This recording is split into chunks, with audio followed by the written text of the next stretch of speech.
Welcome, welcome, welcome. How you doing, Jasmine? Wonderful. Thank you for having me, Miss Lavanya. Listen, so welcome back, everybody. We are on day 3 of the Transformational Intelligence Academy Virtual Summit, and I am so excited to have Jasmine here with us. She has an amazing story, guys, and I can't wait to share it with you all and for y'all to hear it because I was amazed and I was like, oh my gosh, you have to tell the people, you have to talk to the people because a lot of times we like see things on TV or we hear things and it's like, Yeah. we don't know anybody like that. And it's hmm like, no, we do. And now Jasmine is here with us. So let's welcome Jasmine. I need one of those things that has the applause, the applause buttons. Yes. The background check. So, Jasmine, tell us a little bit about yourself and then we'll kind of get into the nitty gritty. Okay. Well, I feel like I got like a two-parter bio here. So, as far as like my nerdy self, I've been Mhm. nerdy pretty much my whole life. My mom got me into comic books when I was a kid, and I have always loved movies, and it's just always been a part of me. When I got to college, I joined a film committee where it was just a bunch of friends. We got together, watch movies, but we also put on like films for the university population. And eventually I became president of the film committee, and it was just like films and all that stuff became my whole identity. And then I interned at New Line Cinema, and I got to work on Snakes on a Plane, the premiere and the after party. I was in like the events division at New Line Cinema. Wow. Lived in LA for a bit, came back, and then finally like decided, because I had always like written blogs before, but they never went anywhere. And back in, I want to say like 2012, I just started sending out response to like calls for writers, and eventually started writing for one of my favorite nerdy websites because it was originally founded by a Black nerd. Mm-hmm. And there were very few of those back then. So many more now, which is great to see. But I started writing for them, and I was like, oh my God, I'm a paid writer. This is amazing. And I get to talk about nerdy stuff. And so like the nerd part has always been there. The geeky things, all the stuff. It's always been there. And even to this day, I literally read some form of comic every single day. It's just Mm-hmm. part of my daily routine. Mm-hmm. So that's always been there. And I knew that that would always be something that I'm not going to let go of. So it needs to be Mm-hmm. something that can be incorporated into everything that I do. And as far as like professional track, I would say everything started to shift for me back in 2019. I had just landed a really, really big project at my old company, and it was the biggest project that I had ever had. At the time, it was the biggest project that the company had ever had. But I didn't have enough help, and that project almost broke me. And the only Mm-hmm. thing that saved me was COVID. And I know that COVID hurt so many people, but I firmly believe that when everything shut down because of COVID, it literally saved my life because Wow. I didn't know up from down. I didn't know how to say no. I didn't know how to balance my schedule. I just did the work regardless of how much I suffered. And Mm-hmm. so finally everything shuts down with COVID. I get a break. And then it was just kind of like I got some clarity, and I realized like I can't keep doing Mm-hmm. this the way that I'm doing this. Mm-hmm. It still took another year or so to kind of get it together, but I started in 2021 with my own life coach, which I had never even heard of before 2021. Mm-hmm. Got a coach. She really got me to a place where I'm not going to say that I loved the old job, but she got me to neutral, to where it was Okay. like, okay, I can at least not hate everyone that I see every time I go into the office, right? So Mm-hmm. got myself to neutral, and then realized like I really want to work on my health as well. And Mm-hmm. at that time in 2021, I had gotten up to 356 pounds. I would get winded putting on my socks and shoes. And it Mm. was the day that I bought a 3 foot long shoehorn on Amazon, got it in the mail, opened the package, and I was like, Jasmine, this is not the solution to you not being able to put your shoes and socks on. Like this is not what you need right now. And so found a program that actually helped me to work on what was going on between the ears. So was able to lose the weight then, but was finding that program in 2021 that really kind of set me on a different path. And once I started paying attention to what I was eating, what I was drinking. Once I just started to pay attention to myself, it really Mhm. shifted my perspective. And then it also kind of helped me realize, like, actually, I kind of like this realm Hmm. of the internet that I have found. And I started working on getting my wellness coach certification at that time as well. Which one of my friends reminded me because I went to the University of Texas and I mastered in not mastered. I got my bachelor's in sport management, and she was Okay. like, "Oh my god, if you do wellness coaching, like you would actually be using your degree." And I was like, Huh. "Oh well, I mean, I it's sat dormant for 20 years, so like it just never never occurred to me that I would actually be able to use it." Oh, So I love that. I love it's just like that. a full circle moment, and I was so just here going to we say are. that. Yes. Oh, I love that. Okay, so a couple things that I heard you say, which I love, is that you know what you enjoy, Mhm. right? And I think a lot of times when we lose ourselves, sometimes people don't even know what they enjoy. So there's no Yes, fun in the life, yes, right? There's no like, ooh, I get to go do this. Ooh, I get to go do that. Ooh, there's right. no like, and it doesn't matter whether it is reading comic books, writing scripts, acting, singing, Underwater basket weaving, dancing. whatever makes you happy. Listen, underwater basket weaving. I didn't Yes. even know that that's a thing. Maybe it is, right? But I think when we're so focused on doing, we Mhm. forget to have fun and Yes. enjoy life. And I think there's a lot of different programs out there that saying grind, grind, grind, before I was asleep. Mhm. Grind, grind, grind. You don't need to go to the movies, until you right. Mhm. Like there's I mean, that might work for some people, but I think when you're so focused on the grind, you miss life. Yes. You don't have boundaries because Yes.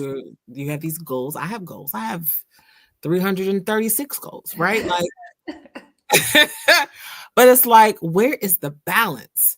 Right? Right. Like what is your family gonna remember you Mhm. by, right? Like sitting at your computer all day or on the phone all day, or are they gonna Exactly. remember you playing Phase 10 with them or playing talk with them or Yeah. running through the mall trying to buy Christmas gifts or going Yes. for or you know what I'm saying, sitting at the park just chatting it up about the price of tea in China, right? Like it's the memories too. Mhm. And it's like, what do you want to be remembered for? So it's like I love the fact that you like knew like whether it was popular or not, like this brings Mhm. me joy. And this is what I'm gonna do. Oh, yeah. And I love that. Okay. So that's that. Then I heard you say, like, sometimes in a crisis, right, is when we find ourselves. Mhm. And in COVID, you were able to find yourself. And another thing I heard you say is that you went and got help. And Yes. a lot of times we try to figure it out ourselves. And help looks Yes. different in different forms. You mentioned life coach, you have therapists, you have Mhm. business coaches, you have I tried to wellness. do therapy first, but with the way that my company's insurance was set up, I had to get a referral. So I had to go to a doctor, pay a copay for me to sit in the room to tell the doctor, I would really like to talk to a therapist. And then for the doctor to ask me, why? Are you suicidal? And I was like, I, I mean, I don't even know why I have to have an appointment with you to talk Wow. to someone else in the first place. Go through that whole embarrassing process. She gives me a referral, and no shade, no offense, none of those things. But like the therapist that she referred me to was a 67-year-old white woman. And I was like, I do not. Mm-mm. I don't want to have the kinds of conversations that I feel like I need to have With with this. someone. Mostly it just in that age range. Like I just no, thank you. And that was the only option there was. And so I was like, okay, if I can't go the traditional route, then what can I do? And thankfully, it has become less taboo to actually talk about therapy out in the open over the Mhm, past few years, which I think is fantastic. And so I mhm, just reached out to my girlfriend group and I was like, okay, look, here's the deal. Like, I just sometimes I have a hard time getting out of bed. I was like, mhm, I just want to talk to someone. I want to find some help, but like, do you guys have any recommendations? And I mhm. told them the whole therapy story. And one of my friends was like, actually, my old boss left corporate after 30 years and she decided to start doing life coaching. Do you want me to put you in touch with her? And I was like, yes, at this rate, I'll talk to anybody that's not a 67-year-old white woman. And so that was like the beginning of it. So How I did try to go that route, and I was like, this is not the person that I want to have that conversation with. and even you saying that makes me, think about how people don't take mental health seriously. Yeah. I also recently left my job, and it was because I was off. I felt Mhm. like I was off. I knew I was off. I was showing up as someone that I did not recognize. Mhm. People was like, "Girl, what is wrong with you?" Right. And it was the environment that was messing with my mental health, and what people the message that was given was like I couldn't handle whatever it is. And I was like, no, this is a toxic environment. Y'all are not recognizing what you're doing Mhm. by doing what you're doing. And it's almost like, people will strip you away of all the things and then say Oh, yeah. it's for the best. No, it's not. Like, and so Mhm. I knew it wasn't. And so like they don't take mental health serious enough. Like that's the nicest way that I can say it. And they put it back on the person like the person is the problem. And it's Right. like, no. Yeah. and um and so it's like you have to take a stand for yourself and be Yes. like, no, I am feeling this way because of this. I have never felt this way. And these are the patterns, these are the things that is happening that has put me in this place. It needs to be addressed. And they're like, no, girl, you just weak. I will show you weak. Give me a second. Give me Mhm. 1 second. And so, Mhm. so yeah, so even with that energy, like that's not my personality. So to even feel like I have to rise up and be somebody that I'm not to be heard is Right. not okay. Yeah. And it doesn't Um, feel good.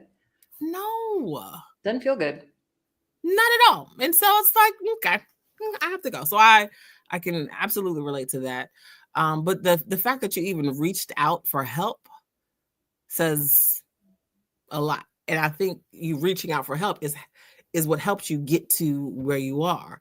And Yes. so you kind of mentioned because I feel like we need to punch the bullet now. Tell the people how much weight you lost. Let's So I've lost 127 pounds. said wait. Hold on. Well, let me get my microphone. Say it again so the people can hear you.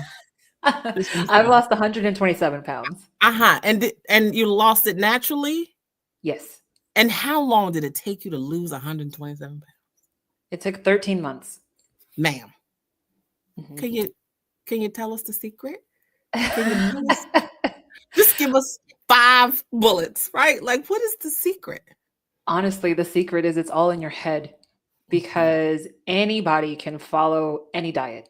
Somebody mhm, can give you a piece of paper and tell you, eat this, do this mm, workout, mhm, but it doesn't mean a thing if you are not in the headspace to actually make those changes. So, uh, actually figuring out what's going on upstairs is the game changer because I did it the miserable way. Like, probably mhm, about 12 years ago at this point, I had joined Weight Watchers. And again, no shade to the people who it worked at the mhm, time. mhm, But like I joined Weight Watchers and I was doing a whole bunch of those hit workouts, those high intensity interval. Oh my mhm, God. I hated it and I was miserable the whole time. But back then, I was in the headspace of I hate myself where I am. And so maybe I can mm, just hate myself to a better place. mm, And so I put in the work. I lost 93 pounds doing it that way. But as soon as I stopped, as soon as I stopped Weight Watchers, as soon as I stopped with the high intensity stuff, I then turned around and within 2 years, I had gained 140 pounds.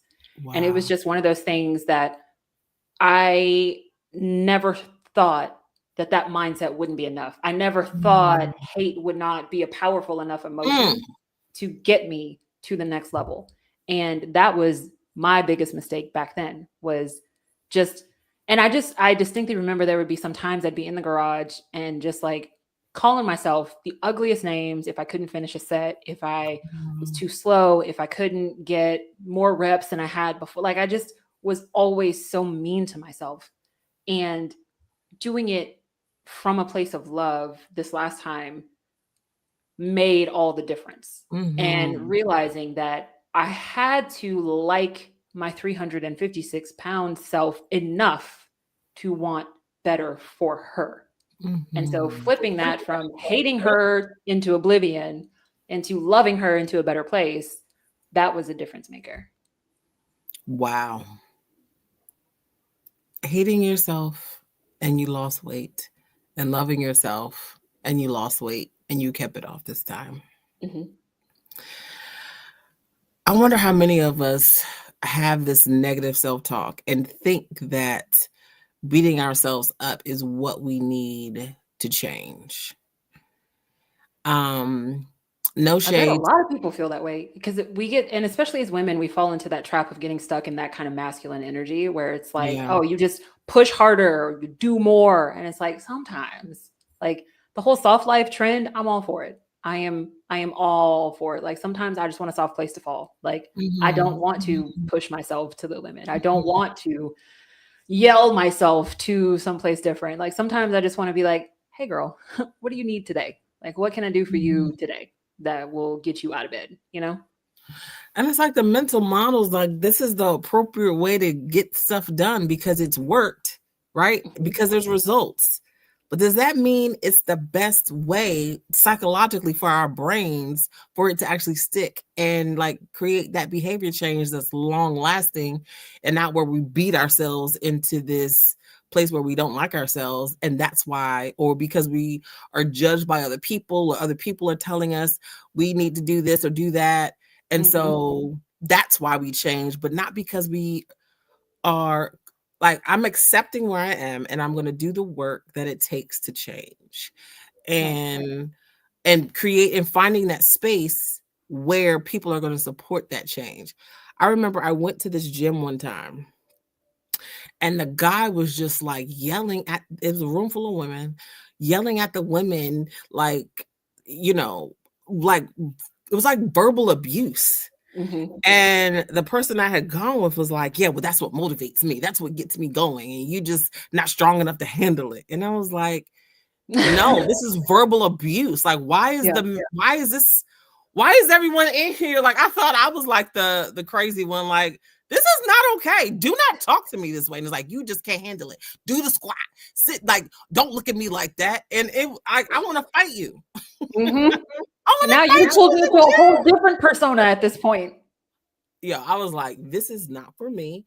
Yeah. Maybe this toxic energy works for other people, not for me. So let me find somewhere else where people are peaceful and showing love. My gosh. Yeah. So yeah.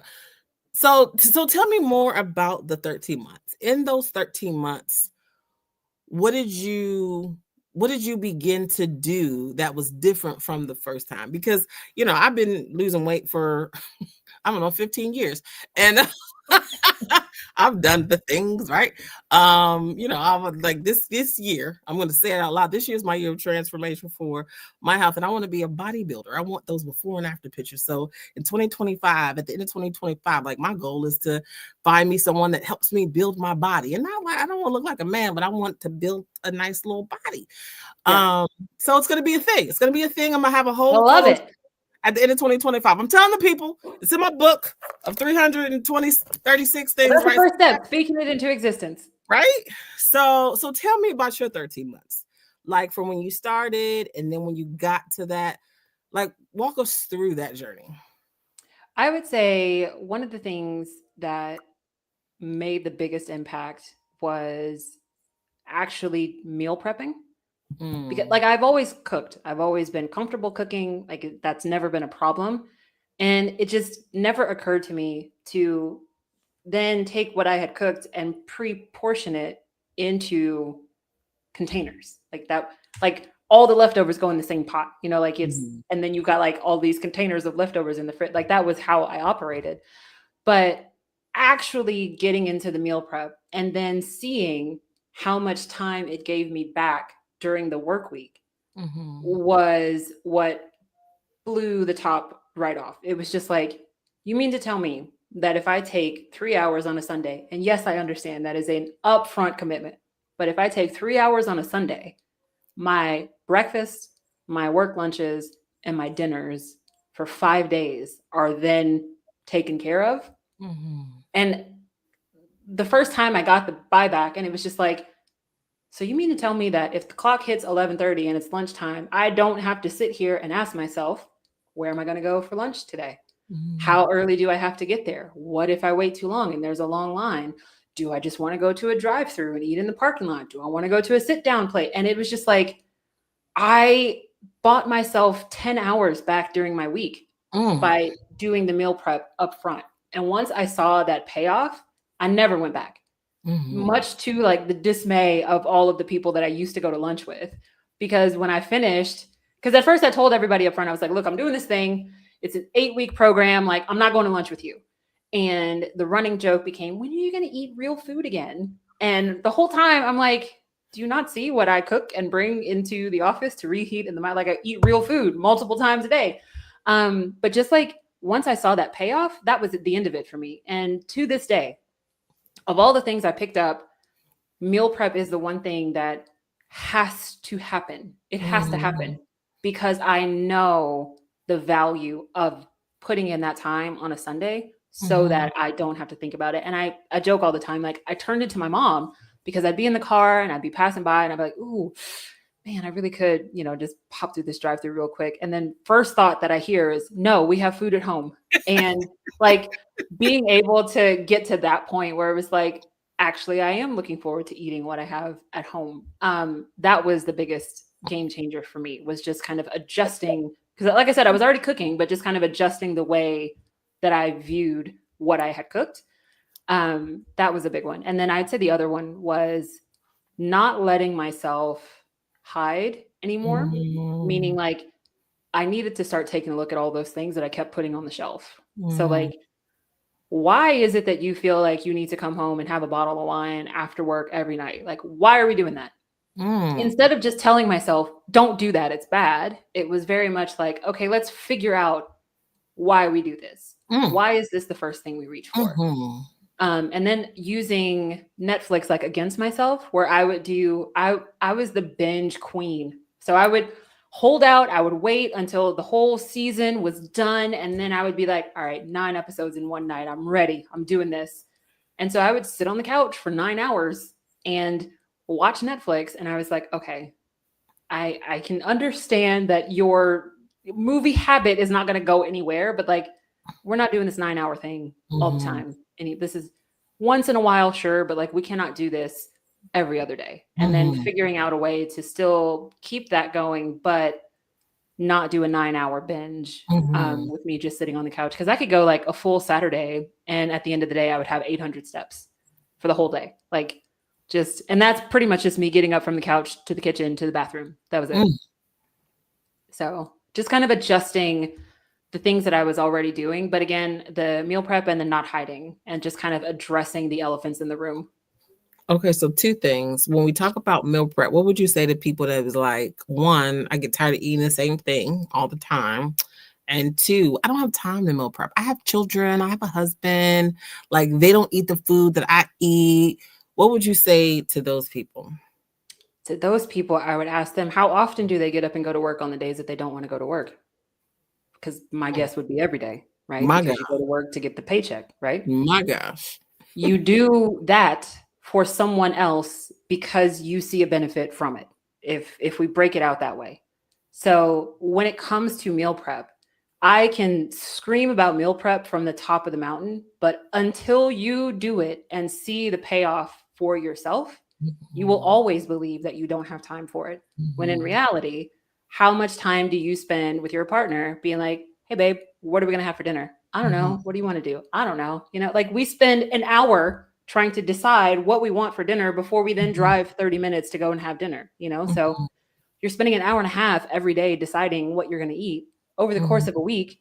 That's more than what it would take you on a Sunday to have all of that decided for you ahead of time. mhm. You also mentioned your coworkers. I remember my coworkers would be like, and this is probably one of the times where I was like being mean to myself into losing weight. And you'd be like, I like you better when you were eating hamburgers and French fries. Like, I don't Oh yeah. like you. With, Yeah. like, are you gonna have a like same thing? Are you gonna have a real meal today? Can I go buy you a hamburger so that you can have a Yeah. better attitude? It's like, All those. My favorite though, because I also stopped drinking while I was doing this. And mm, also the reason I stopped drinking is because I felt very much that that was teetering on the edge of uncontrollable. So I was like, Mm, okay, if I'm going to do this, like, I'm just going to not drink at all, period. mhm, mhm. That one was the one that really a whole bunch of people got butthurt about because they would be like, "You're no fun when you don't drink." And I'm like, "Okay, then don't hang out with me. It's fine. It's totally fine. I'm okay." I feel like we probably know some of the same people. Like, it's I think like, we do. We must. Yeah. like they were in where you were and where I was. It's like, Yeah. stop it already. Like, Yeah. yeah. I was listening to Mel Robbins' podcast, and she kind Mhm. of put that into perspective for me because she said something along the lines of like, when you change, it makes other people confront themselves and Mm, they start to see where they aren't changing. mhm, And I was like, huh. Because one of the things was like, there was never a fit or happy person that complained about me changing my lifestyle. Never one. They were always someone else that was miserable. And I was miserable. And maybe that's mhm, why we had bonded in the first place. Like I was mhm, very deep in my own misery for so mhm, long mhm, that maybe it was one of those things where when I decided that misery was no longer where I wanted to be, then we just mhm, naturally grew apart because now mhm, we have lost our common thread. And so I feel like a lot of times people just feel so confronted by your changes because now they start to think like, oh, well, you must be too good to hang out with me now that you found your fancy diet or whatever it may be. And it's just kind of like, actually, I just don't enjoy those activities anymore. mhm. So, There's a lot of transition in when you're trying to be healthier for yourself. mhm. When you are transforming your mind, when you're transforming how you eat, when you're Mhm. transforming what you drink, you definitely can lose some people along the way. And Yeah. so can you talk a little bit about what that looks like? Because I think sometimes people will fall back into just doing the thing because they remember the good times and like, and then also finding a new circle that is Yeah. eating what you're eating and on that same path and finding a new community of people so that you can stay like, right? Like you don't have to do this alone, but can you talk a little bit about during your transition, what that looked like for you? Yeah. It was a lot of just coming to terms with there's going to have to be like a mourning period. And Mhm, I, I say this all the time now in the work that I do, where it's kind of like your old self can't come with you because the whole reason that you started to do this new thing was because you didn't want to be that person anymore, right? Like mhm, you did not want to be that version of yourself. Yet somewhere, somehow in our mind, we haven't made that connection yet. And so sometimes people do these diets and they think like, I'm just going to do this for 30 days. I'm going to wear the bikini to the wedding and then I'm going to go back to my old self. If that's what you want to do, that's fine. More power to you. I'm mhm, not going to knock mhm, you for doing that. But I think we get it in our minds like, I'm going to do this thing for whatever the designated period of time is so that I can then go back to my old ways. And it's like mhm, that's why there's the disconnect. That's why it's so much easier if someone comes in and they interrupt you and they're like, oh, you think you're too good to hang out with us now and this, that, and the other. That's why it's easier for you to go back to them because like you have not quite made that connection of she can't come with you. And some people mhm, see that as a bad thing, and I don't. mhm, And I think that we mhm, have to shed that older version of ourselves in order for the new one to become a reality. Because if you keep looking back to that past version of yourself, because so many people, and we work with what we understand. So usually our only frame of reference is the past. But we mhm, look to the past for advice, and there is no advice to be found in the past. The only thing you have in the past are your lessons. So, mhm, because if you keep doing and taking the advice of your past self, you're going to stay where you are because that version of you got you to present day version of you. So, in order to actually make that shift so that you are looking ahead to a future version of yourself, you got to let the past go. And mhm, most people don't. I would say, if I had to guess as to why diets fail, it's because people are holding on to some version of themselves that they mhm, think, well, what if they don't like me when I change? What if they don't, do this? What if they stop hanging out with me? What if they stop inviting me places? What if they do? What if they do? What even if they do, what do you gain from mhm, this new version of yourself? Like, because mhm. I used to be like, you want to do bottomless brunch? Like, I'm your girl. Call me. Anytime you want to do the $5 mimosas, call me. I am her. Like, Pick I'm me. ready. And it's just like, I don't get those invites anymore, and it doesn't Yeah, hurt my feelings yeah. because I am not her anymore. She retired. Mhm, She retired.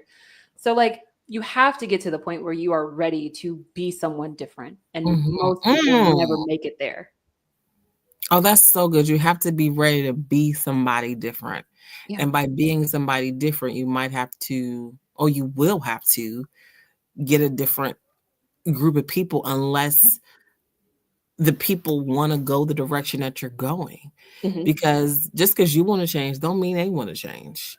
Just Right. because you want better for yourself don't mean they want better for themselves, and like you said, when you start doing things to better yourself, it forces people to see themselves, and it's Yeah. just like they're trying to pull you back, Right. right? They're like, Right. "You're not too Crabs in good a for this, bucket. and you're not too good for that, and don't do you used to," Yep. and it's just like, "Yeah, but I don't anymore. I don't wanna eat the fried chicken Exactly. saturated in gravy Yeah. and bacon fat with biscuits." Like, I mean, it sounds great, but my heart beat real fast, and I Yes. get acid reflux, and like, then you remember some of the negative side effects of doing that Yeah. while it tastes good, but, like, I didn't like it. I didn't like it then, and now that I don't have it anymore, I don't want Mhm. back, and Right. so, then the mental clarity and just, like, I started making juice, and I'm like, "Now I wanna make everybody green juice. You want some green juice? You want some beet juice?" And they're like, "No, it's disgusting." And I'm like, "No, it's really good. When you mix the pineapples with the beet juice, it makes a Oh little." my god, beets are fabulous. I love beets. And One of my they're favorite snacks is, like, pickled beets and cucumbers, just, like, oh my straight out of the god. jar. Pickled beets and then a fresh cucumber. Love it. Yeah, people are not with it. They're not with it. They're like, "Keep your beets and your carrots and leave me alone." It's like, "Okay, well, I'm here if You're you missing want out. them. Like them, and so it's like, just finding the people that wanna go on the journey with you and Yes. being okay with those that don't, and Exactly. I'm not better than, I just want something different, Yes, that and part. that's That part okay. right there. I am not better than, I just want something different. I love that. Yeah. Yeah, that's we're gonna put that on one of those T-shirts that we talked about. So, okay. So we talked about going from this corporate space and now to this wellness space. You lost the weight and then you transition into a wellness coach. So let's talk a little bit more about how you got to that space. I think honestly, like, the conversation that we just had where you start to realize, like, these are not my people anymore. Mhm. And Mm, I will say, like, working on yourself, then you start to notice, like, if I'm changing and, like, you and I bonded over this thing, but now this thing is not something that I entertain anymore, like, what do we actually have? And so I mhm. think I hit that point with corporate, which I never anticipated that there would actually be carryover. Like, I never thought working on weight loss would help me with Ooh. boundaries in other places, but Mhm. it did. Because when Mhm. I got comfortable enough setting my wellness boundaries with everyone else, then it was like, well, if I can set the boundary for myself, like, I don't have to order your supplies from Office Depot. That's not my job. Like, that's not my job description. Why am I the one ordering the supplies? And so one day at work, somebody caught me on the right day when I had some time. And I got one of those emails. It was like, hey, can you order this, that, and the other? And I was like, actually, here's the Office Depot login information. The credit card is already saved to the file. Like, knock yourself out. Like, I don't need to do this for you anymore. I got one email pushback. I did not respond to that email. And then I never had to order office supplies again. And it was one of those things where I was like, huh, okay. I like, you do the thing that you're scared to do. And then when you Mhm. see that the world doesn't explode, then you feel like, well, if I took that one thing back, like, I can take something else back. And that was sort of when the whole corporate facade started to crumble, where it was just like, actually, do I really need to be here? Like, if I really put my mind to it, and I consider myself like a digital girl. I've always been digital. I started programming my first website when I was 14, the summer before I started high school. And it was just like, Wow. once I went digital, I never went back. So I've always been really comfortable in the online spaces. And so Mhm. like I just started thinking out loud and I was like, what if I found a way to do this like without having to be in a building? What if I found a way to do Mhm. this online? What if I found a way to Mhm. replace my salary online? And just like what ifed myself to a spot where I was like, well, actually, this could work. And so I just think I got to the point where what I wanted and the peace that I had found was so much greater than the paycheck that I was receiving from Mhm. corporate. And at that point, it was just like, I don't have to put myself in these kinds of situations. Like I've Mhm. been responsible. That one thing that almost killed me in 2019, I made enough money with that. I had dental surgery, paid all of that off. I paid off my student loans. It was like I'm financially responsible. Like why? Why am I putting myself through this mental turmoil when Mhm. I could do something that actually brings me joy instead? Mhm. And so when I got to that point where it was just like the paycheck is not worth it anymore, that was when I was like, okay, I'm just done and I will figure the rest out. I think everything is figure outable. Mhm. And so just kind of betting on myself is kind of Mhm. how that got there. I bet on myself and I was like, I can do this. I'm going to figure out a way to make it work. And I did. So and of course, like I'm not making that kind of salary yet, Yeah, but but I just officially quit at the end of August. So it's only been 4 months. So mhm. let's have this conversation again next year. Listen, let's do let's do it because listen, I think you can get you a little notebook and make you a list of 300 things. So at I'm the doing that. end of 2025, we're gonna look back to see all the things that you can check off your list to be like, oh my gosh, Yeah, look I'm what doing I it. did. I listen, I you said you were betting on yourself, and I think not enough of us do the work and then step out on faith and be like, I'm betting on myself. I don't Yep. have to stay in this place. I Yes. don't have to be put down. I don't have to be in this competitive space. There are people in the world that will Hmm. build me up, that will freely teach me, that will create safe space for me to learn and to grow and to do what I love. And they want to hear from me. They're like, oh, tell me more. Oh, what do you think about this? Oh, like there are people that want to hear from you.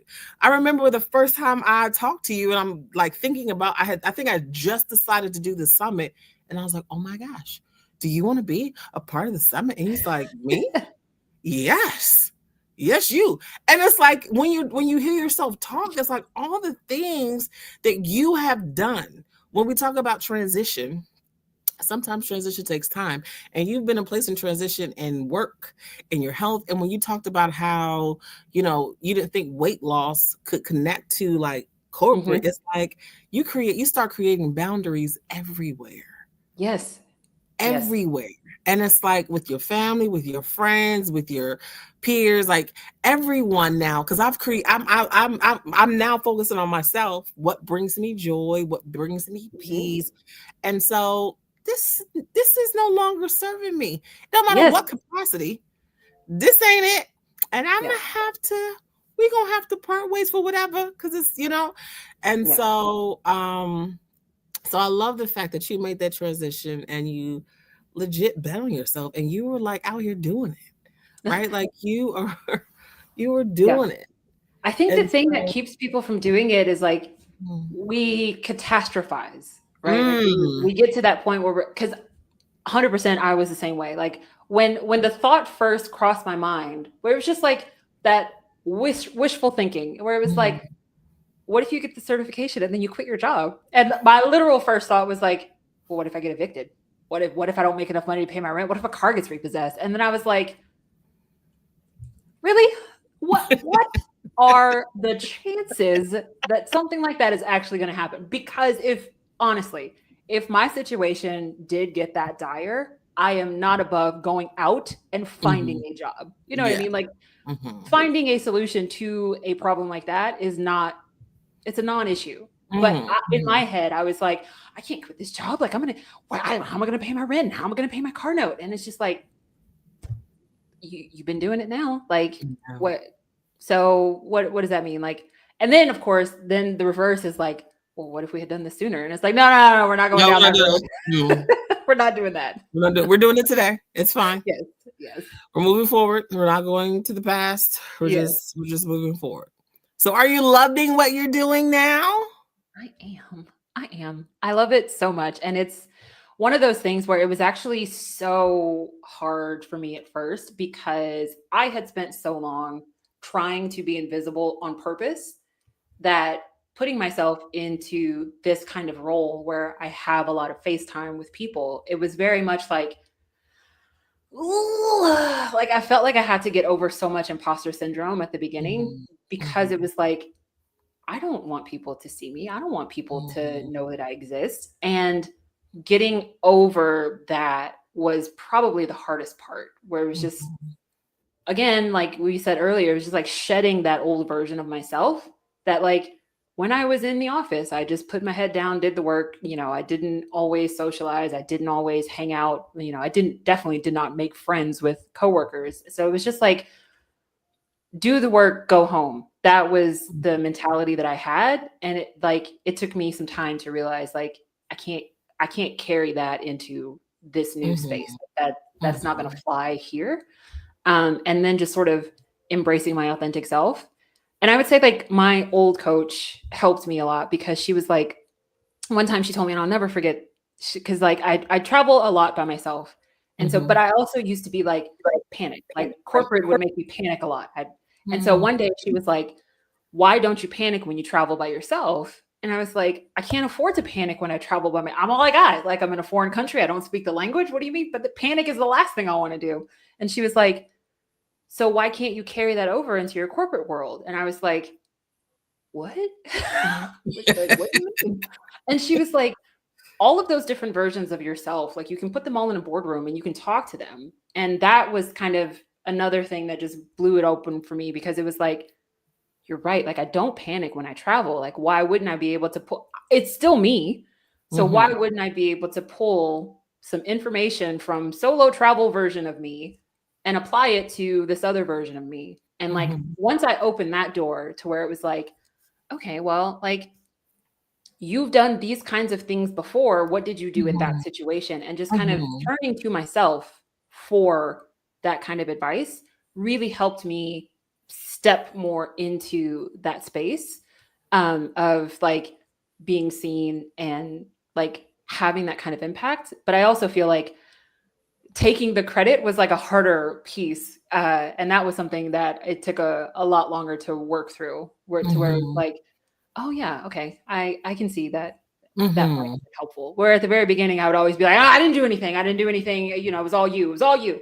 Which to a certain degree, I think is true. Like, I can give you the information, but you still have to do the work. mhm, But I think now I have found a nice balance where it's kind of like, I can see where I was helpful. So mhm, mhm. I love that. So one of the things as we're doing this summit is we want people to start now.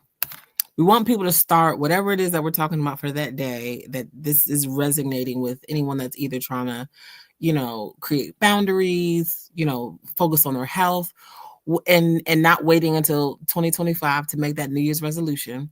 But here on December 23rd, 2024, what can people do starting today to start really focusing on whatever it is that they want to transition into? What are some things that tangible things that you would give them that they can start doing tonight? I would say, let your imagination run wild and figure out what that future version of yourself looks like. And you Mhm. can do a whole day in the life. Where does she wake up? What happens when she wakes up? What is Ooh. she wearing? What does she have for breakfast? Like, Ooh. really dive in and just see what a day in the life is like of that future version of yourself. And even if that's like 5 pages of you just having your what if moment, that's great. That's beautiful. And then after you have finished writing your 5 pages or however many pages, then ask yourself, what is the absolute smallest thing I can do today to get me closer to her? And Mm. that exercise really helped me because at the time when I first started my weight loss journey, it was very hard to not look ahead and keep thinking to Mhm. myself, like, I have a very long road in front of me. Mhm. And so I had to find smaller ways to pull myself along, because if all I ever looked at was, I am going to do X, Y, and Z when I lose the weight. Mhm. I lose out on everything that happened Mhm. before I hit the number, right? And so one of the things that I wanted for myself was I wanted to keep traveling. Like I was still working on this, I was still working on losing the weight. I wanted to keep traveling. And so I got down to the point where I no longer needed a seatbelt extender, which was really exciting. And so I ended up doing a trip to South Africa while I was still in the middle of losing the weight. And that taught me that you don't have to wait till the end. Like do Mm. not save your joy for the end. Oh my So gosh. finding those ways to just small steps, baby steps. If you want to be a runner, like what does a runner do? Like Mm. what is the smallest thing you could do today? Like even if you don't go out and run, I'm sure runners probably get up in the morning very early so that they can get their run in. So you could start by just waking up early. Even if you don't put any running shoes on, you could wake up Mhm. early and do Mhm. that for a week. And then finally, by the second week you wake up early and you put your shoes on, right? Mhm. Baby Mhm. step your way into it. It does not have to be this giant leap. Like if you're looking at a set of stairs, Mhm. eventually you'll get to the top, but you do not Mhm. have to go from the bottom to the top in one step. Mhm. That's Mhm. why there are stairs. I love So that. baby steps, baby steps. I love that. If there was a book or books that you would suggest people reading as they're transitioning, what would those be? Oh my gosh. I happen to have Oh, books. do you? Oh. And this one, as you can see, look, it is tabbed out, but Atomic Habits is probably one Mhm. of the best books, and it has nothing to do with any specific topic. Whether you're Mhm. trying to be financially stable, whether you're trying to lose weight, whether you're trying to work on your marriage, it doesn't matter. Mhm. The biggest story from this book is that we do not rise to the level of our goals, we fall to the level of our systems. And so Wow. it's not enough to say, I want to do this thing, because you can wish on one hand and crap on the other one and see which one gets full first. You have to have a system to help you reach the goal. And this Mhm. book really dives into detail about how to build a system so that you can reach the goal instead of, because if there's no system, it's just a wish, it's not a goal. Mhm. Mhm. And then if you follow it up with Compound Effect, which is Mm. a phenomenal book as well, this one kind of helps you to realize that whether you have good habits, bad habits, anything in between, it all compounds. So Mm. that's why breaking bad habits feels so hard. It's like at that point you have, it's an oak tree. Like you can dig up an oak tree, but you're going to need a backhoe and chainsaws and a whole crew of people to help you do it. It's not something that you can do on your own. So they're fantastic, and they are applicable to absolutely any area of your life. They are not genre specific. I love that. I love that. Well, Jasmine, thank you so much for joining us today. This was a great conversation. I'm sure it was helpful to others. It was helpful to me. It reminded me that I am on the right path and doing the things and taking my time. And you said, don't wait to have fun. It's like, I'm going to do the things that I enjoy doing. Like I've already planned what I'm doing New Year's Eve 2025. I'm going to be in New York. I'm going to get a hotel and I'm going to watch the ball drop. Right? I've Love never it. done that before, but like my family's from New York, and so I was talking to my aunt the other day, and I was like, "Oh my god, you know what?" In my mind, I'm like, "I could do that this year," and I'm like, "I can't." Like, girl, I'm always like, it's like just plan it out. If you Yeah. plan it out real nice, get a nice hotel where you can actually see the ball. Probably not gonna be able to do that this year. Um, Plus, I have to drive my daughter to Chicago like 2 days after, so that's probably just not wise, right? Let's make Yeah. some wise Yeah. decisions, Lavanya. Um, and so this is all very, very, very helpful for me, and I think as others as well. So thank you so much for coming to share your story. Is there Thank you any for having final me. words that you would like to leave the people with? I would just encourage people to find the thing that you like and Mhm, attach it to the thing you want to do. That's mhm, one of the things that I learned from Atomic Habits. It's called habit mhm, stacking or temptation bundling, depending. So, one of the things I currently do, I did not stop watching Netflix. mhm, I watch Netflix every day, or Crunchyroll or someone else. I watch somebody's on somebody's TV every day, but I also walk on my walking pad while I'm mhm, watching TV. So mhm, I get my nerdy fix and my fitness fix at the same time. Oh, I So love that. finding those ways where you can Mhm. do a new habit with an old habit will help it stick a little Mhm. bit better. Something that brings you joy. Kinda yeah, Mhm. Yeah. love that.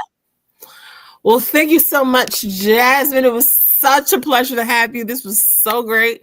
I can't Me wait too. to hear at the end of 2025 what your things that you've checked off your list and other transformational things that you've had. Definitely check in. We will see you all tomorrow on Christmas Eve for another episode of the virtual summit. And if they wanted to get in touch with you, is there a way for people to get in touch with you? Yeah. So, I mean, I do have socials. I'm really goofy on my socials, and you'll really see how nerdy I am with what I post there. But mostly I'm on Instagram, and you can find Okay. me at Fiore Bianca on Instagram. So, Okay. Awesome. Well, thank you so much. And I will see you all tomorrow.